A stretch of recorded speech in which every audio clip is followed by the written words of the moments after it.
Thanks everyone for being with us on, I guess it's day one of the Channel Effect. So really excited to be here.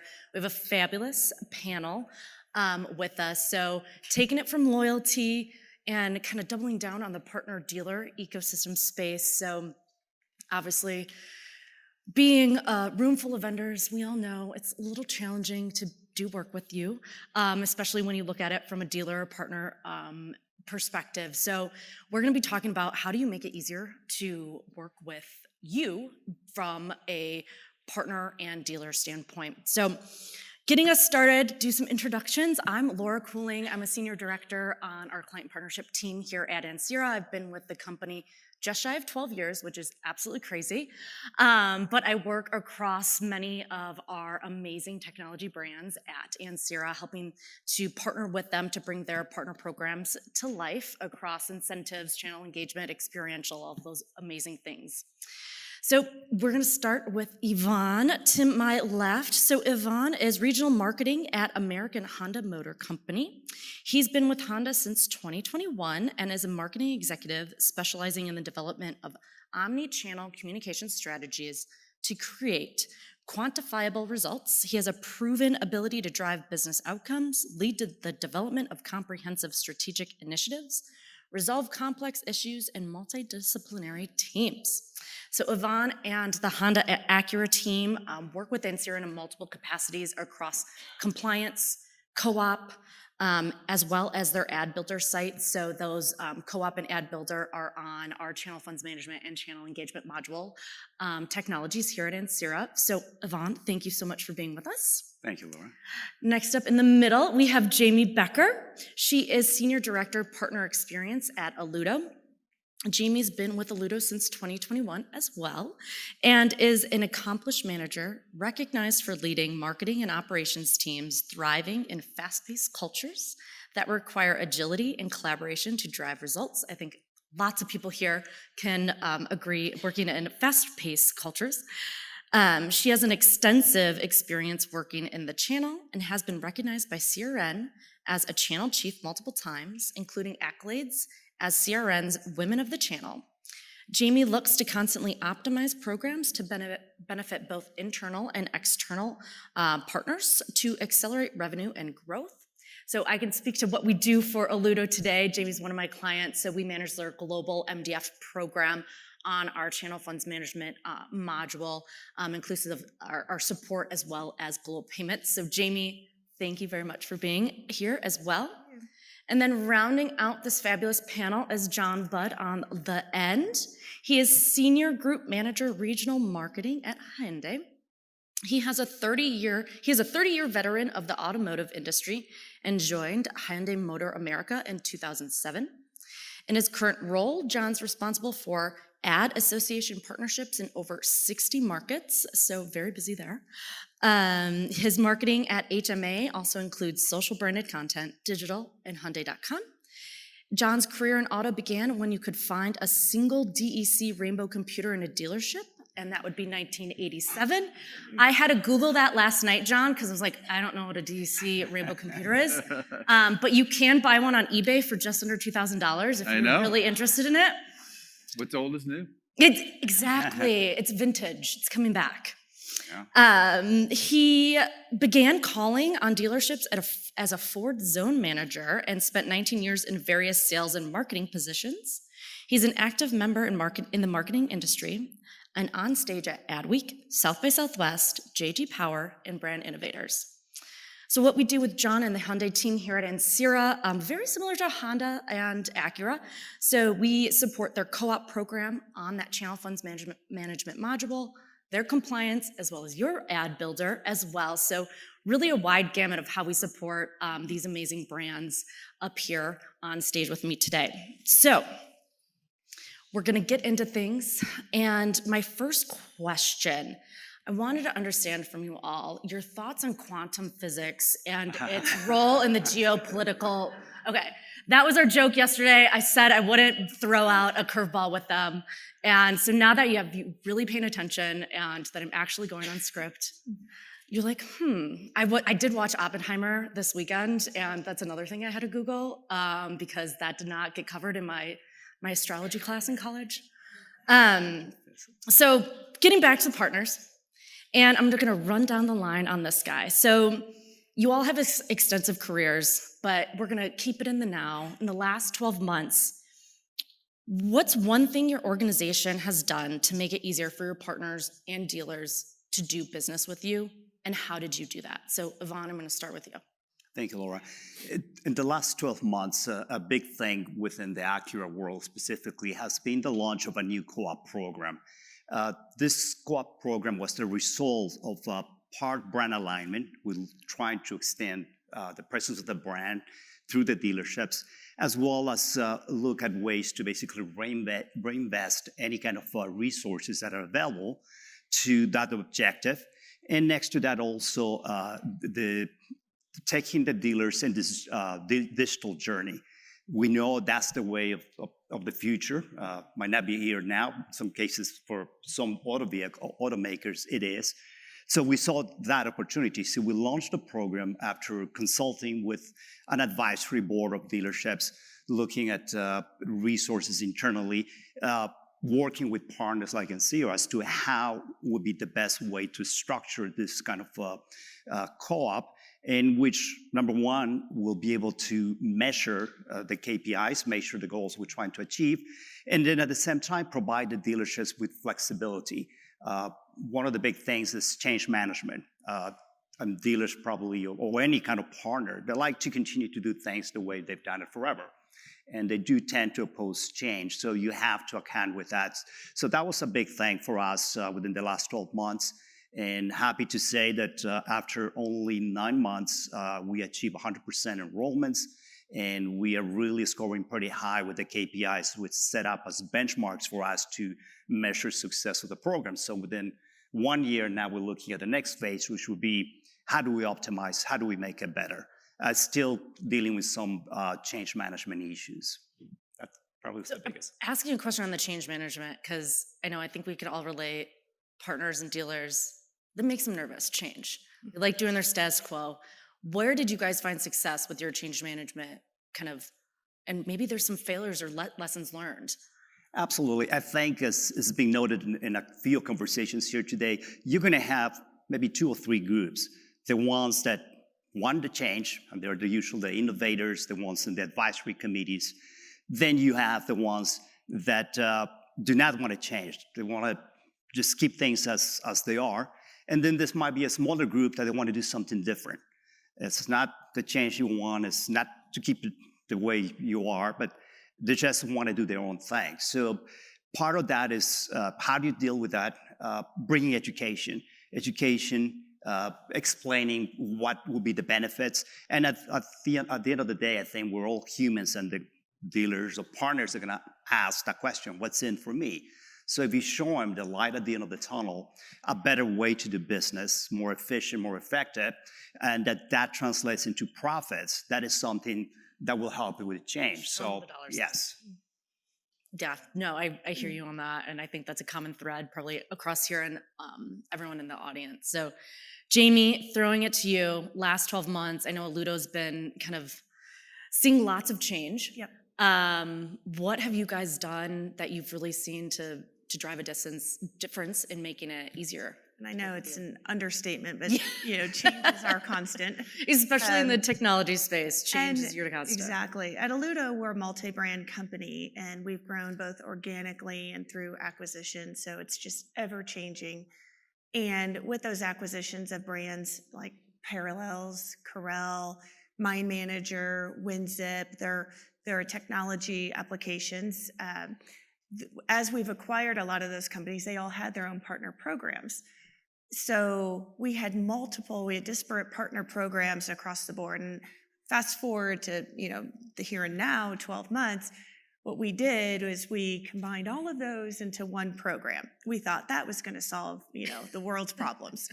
And we realized it's not a one-size-fits-all. We know that, but we just tried to simplify it by having all those programs under one CRM tool, one type of persona, one type of program, one type of value exchange. And we thought, this is simple. We're going to be, great job. We'll pat ourselves on the back.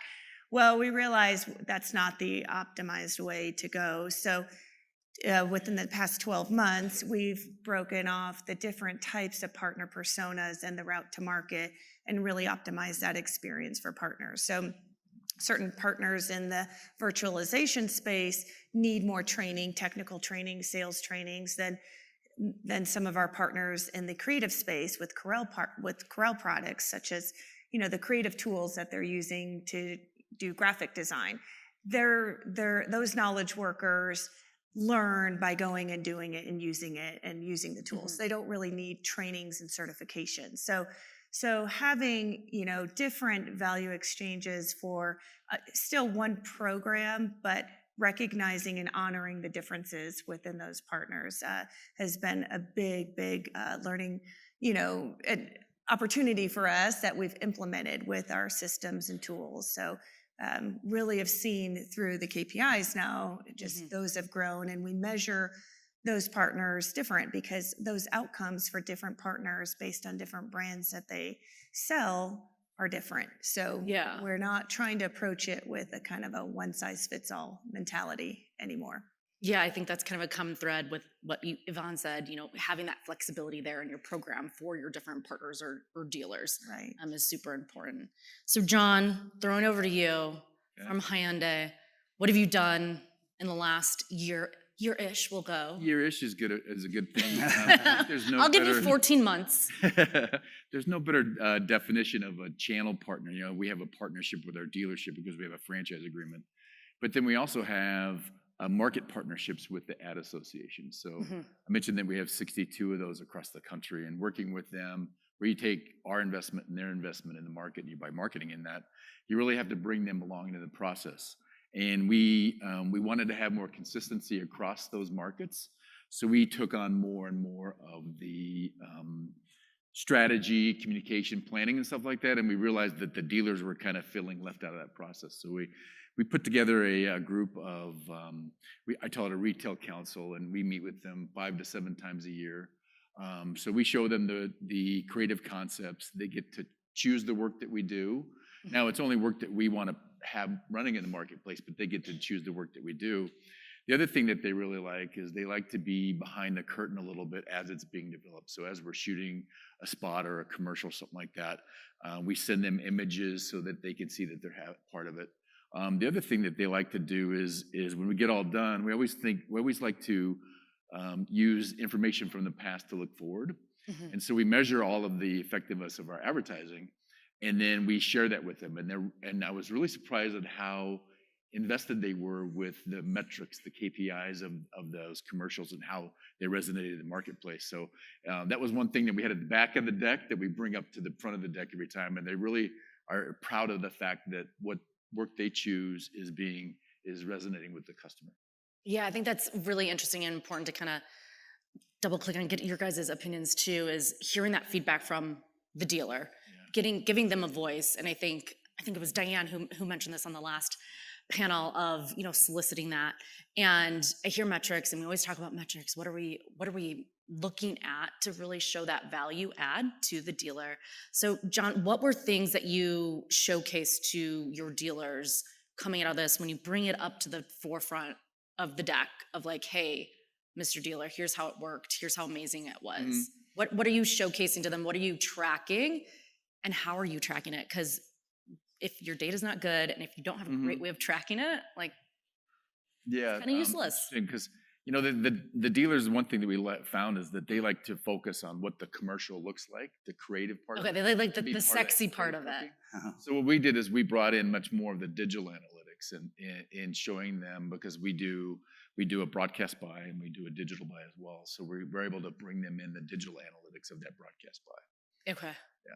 So interesting. And then Yvonne, from your standpoint with the co-op or even with your ad builder, whatever it may be, what kind of metrics are you sharing out to those dealers? Because obviously that's going to make it easier for them to do business with you because they see that value add that you're bringing to the table. Correct. Within our program, our target is basically to bring dealers into the digital domain. So everything we do is, I would say the majority is digital. It's still, we give them the flexibility, as it was noted earlier, for them to do something that's non-digital. But so that's one of the first metrics is, are you meeting the KPIs when it comes down to digital investments compared to non-digital. Then we have other ones that it's overall, there's a bucket that is available for dealerships. Are they using 80%, 100% of it into whatever we recommend? And then you go into, because of the digital domain, there's some more traditional digital, right?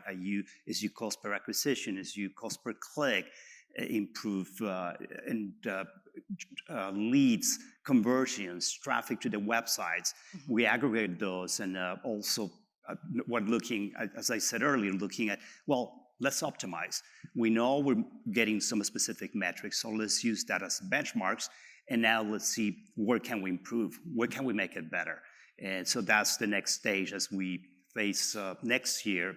We're in a fiscal calendar, so that's our You're plan. doing a lot of planning right now, I Yes. understand. Yes. So can you give us any nuggets of what you guys are looking at? Not too many. Well, simple. Yeah, John's like, please, do tell. Big picture, I think, is once again is basically utilization of the funds, and if they don't use it, it goes back to the brand. So it's good for us, but we want it to go into the market. I think that's what's going to make a difference versus non-utilization. So that's a big one for us. The other one is improving dashboards. When you look at dashboards, and we talk about data, right, or data, whatever you want to call it, we're trying to look at that data as close as possible to real time. Well, in theory, that should be pretty easy when you're doing digital advertising and marketing, because you just plug in the dashboards. But when you have 200 plus dealers and you have about 12 different vendors running campaigns for your dealerships, and the funds are allocated in a quarterly base, so you can attract. So we're looking at, let's look at those, be more granular and timely on those kind of metrics. Let's see how much money is in the market and what models are being invested on, because they're things that we want to promote. So all of those little things are things that are our next stage, is optimize what you have, make it more real time and actionable at the end of the day. Sounds like you got a lot for the coming fiscal. And I know, Jamie, you talked about this with your different partner types and optimizing, bringing them together.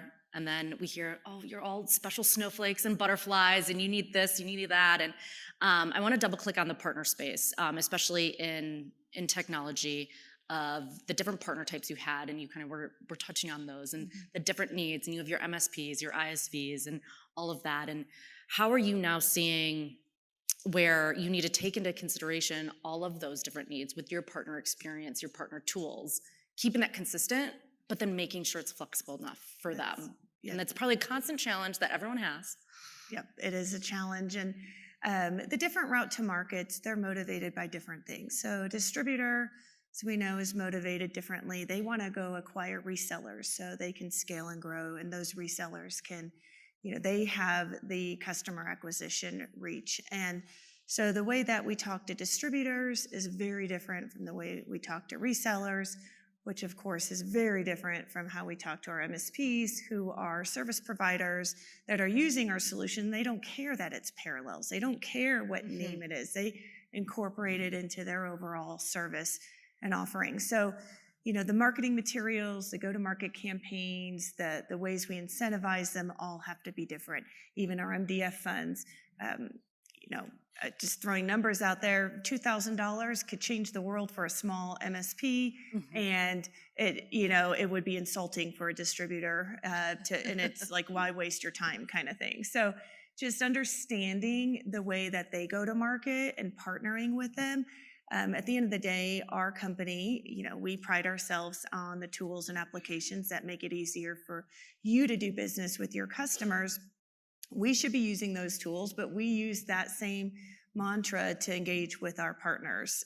So the type of content we create, the messaging campaigns, it's very different. We can't, let all of the edge cases govern who we are, but we do have to be flexible with our tools. So we've got, the foundational tools, but we've talked about data too, and data out of context. If we look at tools that aren't being used by certain partners, you could think that they're falling asleep at the wheel and they're not performing.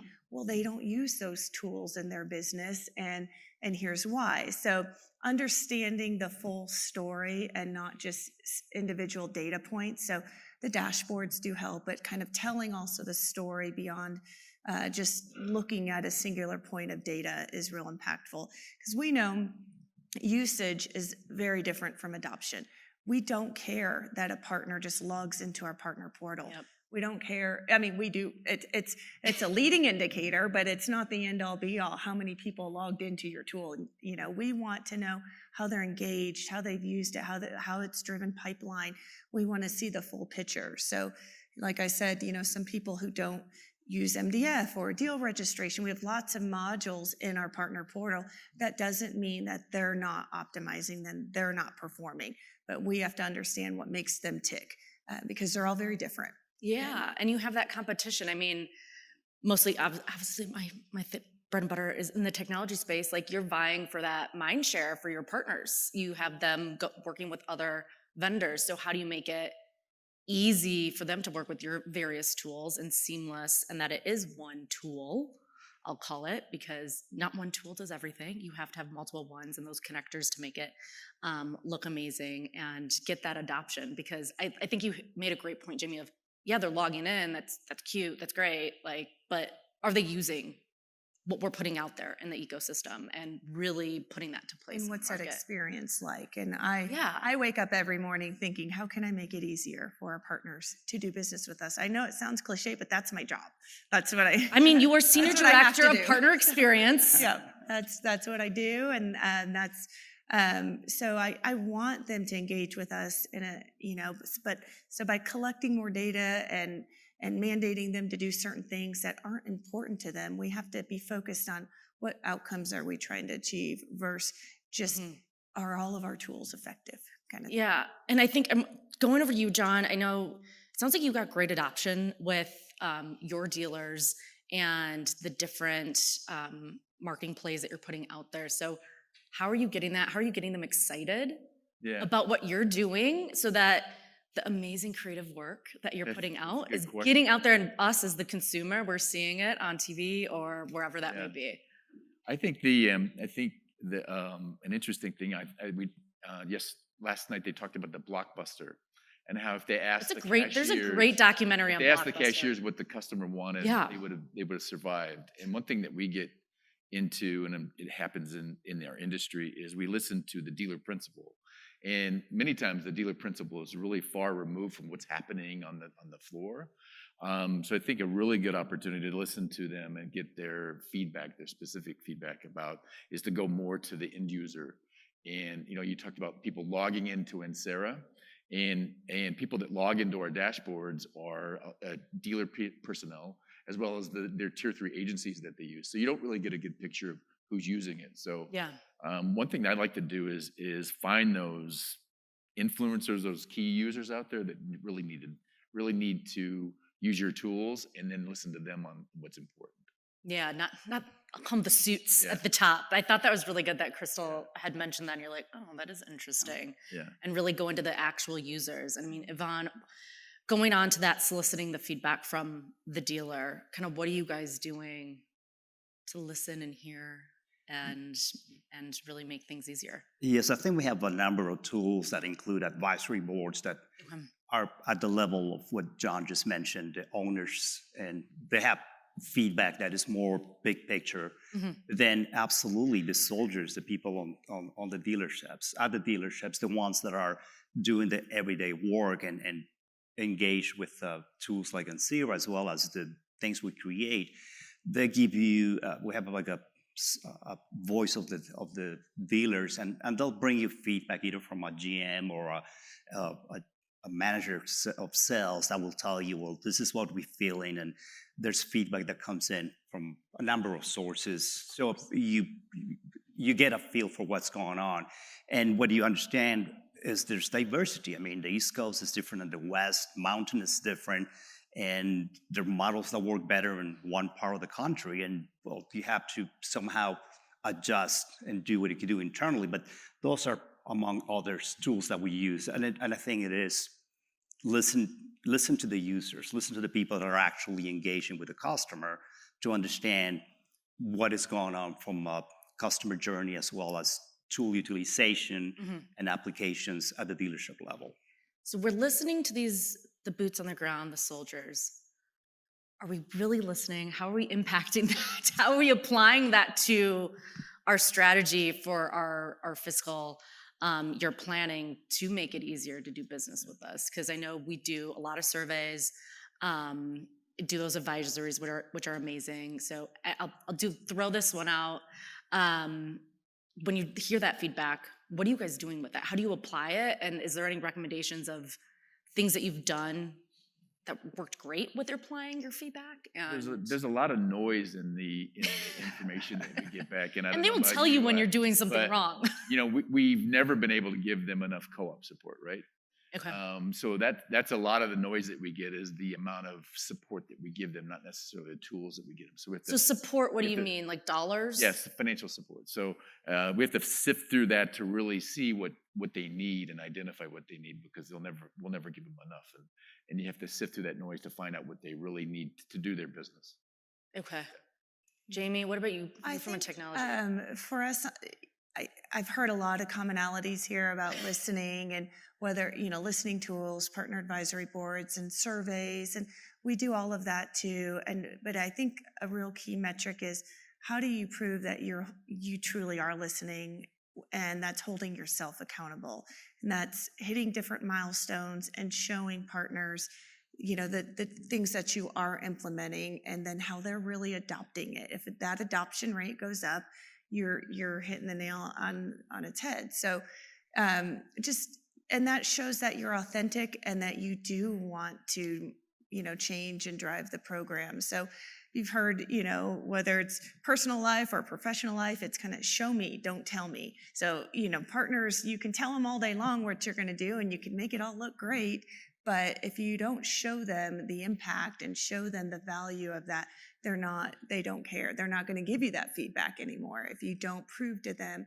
So you as a company have to hold yourself accountable too with how you are evolving to meet their needs. Yeah. So how are you showing your partners that you are listening? I think for us, it's the focus and this. I say simplicity, but it is the focus of understanding their personas. It's the focus of understanding how they go to market and just understanding just the different needs that they have. So that's oftentimes, for my role, it's through the use of our tools. And again, that's something that we can measure and we've talked about, but it's just understanding that whole journey, just from cradle to grave, starting with the onboarding to the loyalty programs that we've just talked about and heard about on the previous panel. So just understanding where they are. I mean, and appreciating what value they do bring. Some partners, I call them our one-hit wonders. They come in, they transact one time and it's great, but they're not going to transact again. So you don't beat your head against the wall trying to get them to grow with you because just that mutual value exchange may not be there, and that's okay. Double down on the ones that you're going to invest with and grow with and really partner with. But that doesn't negate the importance of the people that just transact one or two times. So just understanding and being flexible to their different needs at the end of the day. Got it. I mean, so many things going on. And John, over to you you kind of touched on this, but how do you communicate out to your dealers that you are actively listening and you're weeding out the noise, but you're taking the core of what their feedback? So how are you communicating that out? Is it through your field? Is it through communications? I think an important thing that I like to do, it's hard to do. Number one, we go to a lot of association meetings within the market. Okay. Unfortunately, it's a lot of head nodding, and they just and then they go back to do their business.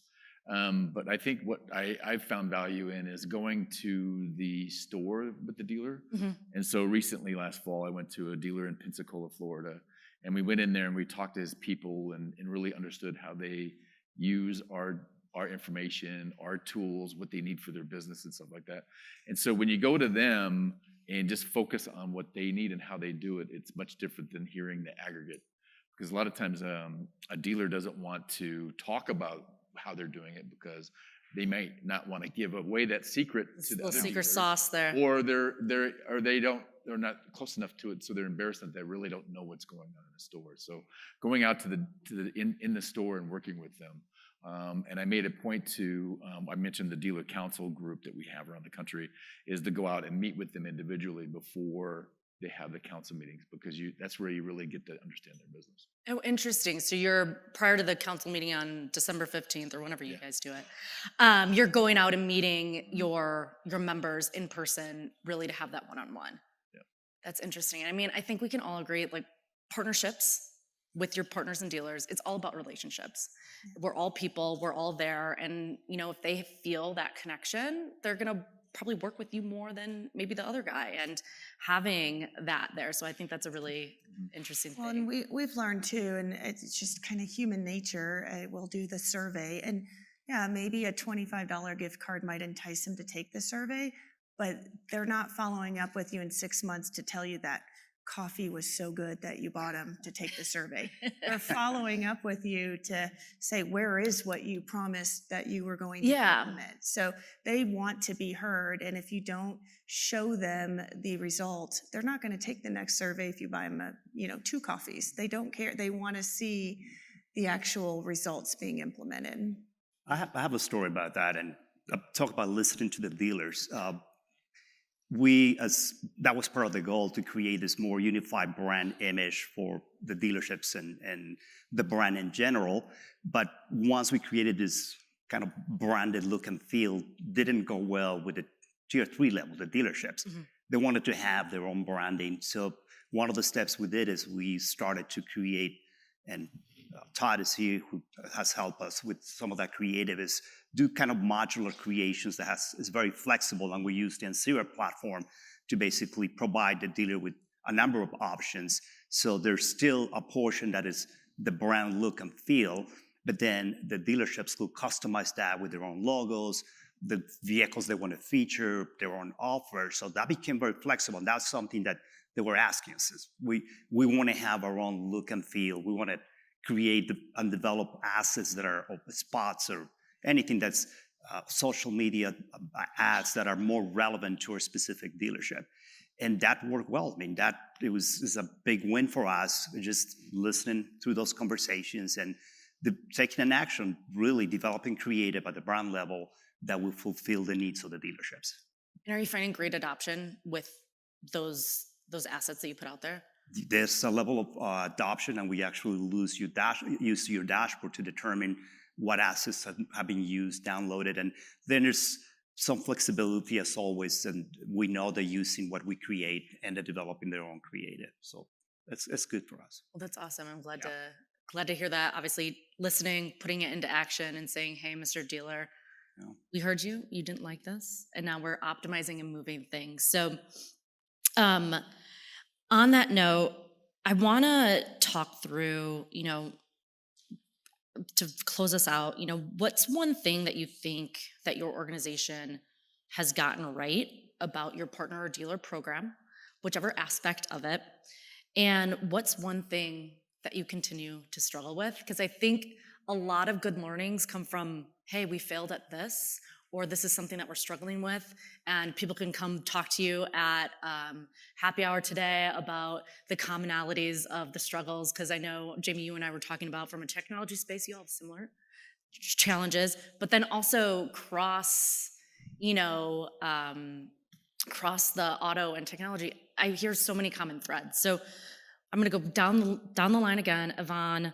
So one thing you think you've gotten right, and one thing you continue to struggle with, that's probably number one on your planning deck that you shared out with your teams yesterday. Yes, I think something that worked extremely well is the strategy that we took to develop and launch the program. And the first stage was basically to enroll the dealers.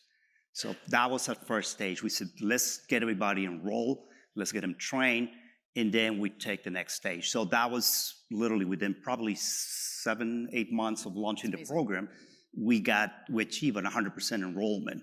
So that was a big stage for us, and you're able to get all of the money into the market. What we're looking at and struggling right now, and I kind of touched base on that earlier, is when it comes down to how granular can you go when it comes down to reporting, right? One of the questions was, and based of the way the program is structured, we have buckets of advertising that said multi-vehicle. And I think 80% of the money was gone into these multi-vehicle campaigns, and we had no idea, are they really supporting what we need to support, or they're doing whatever is good for them? So that was something, okay, we have to pay attention to that and develop a solution. So that's part of the plan for next year, trying to figure out, once again, it's about the data and what you do with it. It has to be actionable. It has to be able to address a need or improve the program. And that's what we're trying to do as a next stage. All right, Jamie, one thing you're doing well, area you continue to struggle. I think it's common with that. The segmentation, I think we've gotten right now, and the tools and based on that segmentation. I think where we struggle a little bit is, and I love them all dearly, but our product marketers, we're a multi-brand company, and they all think that their product is the one that's going to change the world. And I'm glad they think that, but we tend to throw the kitchen sink at all of our partners, even though we understand that segmentation. We tend to think more is better. Let's share all the data, all the content, all the use cases, all the things with them, and they'll adopt it. And we just have to be a little bit more prescriptive with that. Yeah, as opposed to, oh my God. Yeah. They don't want to sift through Because we all don't of want to that. hurt any product marketers' feelings or anything. Their products are important. We just want to. Special. Yeah. John, one thing you're doing well, one thing you I struggle. think over the last couple of years, we've kind of taken the changes that we want the dealers to do with their media, how they select certain media, getting out of, it wasn't very long ago, dealers were still advertising in yellow pages. So using those co-op requirements that we do with Ansira to kind of guide them down that path. I call it guided self-discovery. So you put the requirements in there so they go, oh yeah, I shouldn't be advertising in the yellow pages anymore. And then you kind of lead them down that path. And so over time you use our requirements that we do for co-op to kind of show them the tools that work the best. And struggles? Are you guys perfect? Yeah. All right, so we're gonna just, on that note, anything that you're struggling with? Oh yeah, You're like, let me tell you. There's a lot of people that the biggest struggle I think that we have is there's a number of tier 3 agencies out there, and getting them to align or be consistent is very difficult. So I think that'll continue to be a challenge out there. All right. Well, I want to say thank you guys. A chat amongst old friends up here on the stage. I really appreciate all your insights. I know we dropped a lot of nuggets out there, so I think, as we're at cocktail hour later or cocktail lunch, I don't know what's going on, Megan and Courtney, kind of talking about that, getting the secret sauce of what you're doing and your perfection over at Hyundai. We don't know, but so thank you guys again. Really appreciate everything. Thank you. Thank you.